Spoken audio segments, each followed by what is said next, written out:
दर्शक बंधु भारत बनाम श्रीलंका प्रथम टी20 शनिवार 27 जुलाई पालकेले इंटरनेशनल क्रिकेट स्टेडियम रे खेला जायतिला। प्रथम टी20 इंटरनेशनल मैच रे भारत श्रीलंका को 43 रन परास्त करी अग्रणी हासिल करिछि।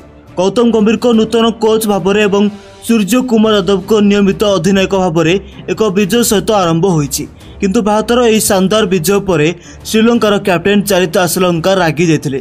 पोस्ट मैच प्रेजेंटेशन से सूर्य कुमार यादव और गौतम गंभीर को नहीं एक बड़ और आश्चर्य करिया परी बयान देइछंती। तो भारतर विजय पर श्रीलंकार अधिनायक कौन कहते यार वीडियो आम आपको देखाइबू। तेणु वीडियोटी को शेष पर्यंत देखा सहित वीडियो को लाइक और चैनल को सब्सक्राइब करने को जमारू भूलु ना। तेज चलतु वीडियोटी को आरंभ करवा। दोस्तों गतकाली भारत श्रीलंका को टी20 सीरीज प्रथम मैच रे लज्जाजनक परास्त करिछि।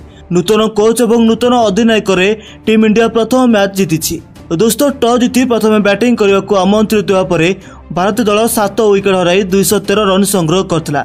यशस्वी जयसवाल और शुभमन गिल को जोड़ी एक भल आरंभ करी प्रथम विकेट पाई 6 ओवर 74 रन संग्रह करथिले। जयसवाल 21 बॉल 40 रन और गिल 16 बॉल 34 रन संग्रह करथिले। 3 नंबर बैटिंग करने को आसथिबा सूर्य कुमार यादव 26 बॉल 58 रन जोड़िथिले, जो से 8 चौका और 2 छक्का मारथिले। Rishabh Pant 33 ball 49 run innings खेलिथिले। श्रीलंका पक्षरु माथिसा पाथिराना चमत्कार बोलिंग करी सर्वाधिक 4 विकेट पाइथिले। एबे तो दिलशान मधुशंका, आसित फर्नांडो और वानिंदु हसरंगा प्रत्येक गोटे लेखाएं विकेट नेथिले। यार जवाब रे श्रीलंकार एक भल आरंभ होइतिला। प्रथम निशांका और कुशाल मेंडिस प्रथम विकेट पाई 8.4 ओवर 84 रन भागीदारी करथिले। निशांका 48 बॉल 79 रन संग्रह करथिले, 7 चौका और 1 छक्का मारथिले। मेंडिस 27 बॉल 45 रन का भल पारी खेलिथिले। ए दुई जनक व्यतीत आयोजक दलर अन्य कौनसी बैट्समैन क्रीज रे रही पारले नहीं। ओपनर आउट होगा पर अन्य माने समस्ते कार्ड पैक भलिया गोटे पर गोटे आउट हो गले। ए कारण श्रीलंका 19.2 ओवर रे मात्र 170 रन संग्रह करी ऑल आउट होइतिला। भारत पई रियान पराग सर्वाधिक 3 विकेट पाइथिले। अर्शदीप सिंह, अक्षर पटेल 2 और 1 विकेट नेथिले।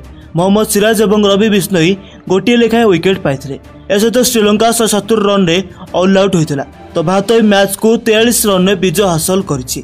टी20 सीरीज को भारत 1-0 आगुआ होइछि। दोस्तों ये मैच पराजय पर पोस्ट मैच प्रेजेंटेशन रे श्रीलंकार अधिनायक चरिता असलंका किछि बड़ बयान देथिले। तो से कहिसंती हमको ये मैच को जितिबा निहाती आवश्यक थिला। आमे ये मैच को जितिबा आड़कू दौड़ुथिलु मध्य। हमर ओपनर आउट होया पर कोनोसी भी खेलाड़ी पड़िया रे रही पारले नहीं। गोटे समय आमको लगुला आमे मैच को मध्य जितिबु, किंतु ताहा घटिला नहीं। यह होछि भारतीय टीम से माने हारी आसुवा मैच को मध्य गति परिवर्तन करि पारंती। सूर्य कुमार यादव प्रथम थर पर कैप्टेन होगा पर बैटिंग से शैली रे कौनसी परिवर्तन होई नहीं।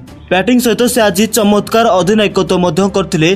से बोलर मानकु जेभली भाव में रोटेट करथिले ता अत्यंत चमत्कार थिला। भारत गत वर्ष विश्वकप विजय करिछि।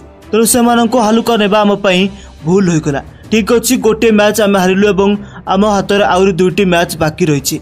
आम निश्चित भाव में भारत को परास्त करी ए सीरीज को कब्जा करने को जाऊँ। तेज दर्शक बंधु आपको कौन लगुच भारत और श्रीलंका मध्य टी20 सीरीज प्रथम मैच विजय रे टीम इंडिया सबुठारु बड़ हिरो किए थे?